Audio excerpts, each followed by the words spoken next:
മണലൂർ അയ്യപ്പൻകാവ് ക്ഷേത്രത്തിൽ 8 ദിവസം നീണ്ടുനിൽക്കുന്ന ഉത്സവത്തിന് കൊടിയേറി.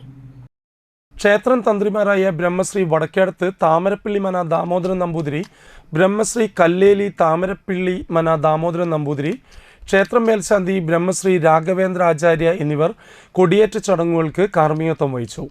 പ്രധാന ഉത്സവമായ ഭഗവാന്റെ പള്ളിവേട്ട ആഘോഷം ജനുവരി 18 ശനിയാഴ്ച നടത്തും. 5 ഗജവീരന്മാർ എഴുന്നള്ളിപ്പിന് അണിനിരക്കും. പ്രശസ്ത വാദ്യകലാകാരന്മാർ പങ്കെടുക്കുന്ന പഞ്ചാരിമേളം, പഞ്ചവാദ്യം, പാണ്ടിമേളം എന്നിവ ഉണ്ടാകും. ജനുവരി 19 രാവിലെ ക്ഷേത്രകുളത്തിൽ ശാസ്താവിൻ്റെ ആറാട്ടും ഉണ്ടായിരിക്കുമെന്ന് ഉത്സവാഘോഷ കമ്മിറ്റി അംഗങ്ങൾ അറിയിച്ചു.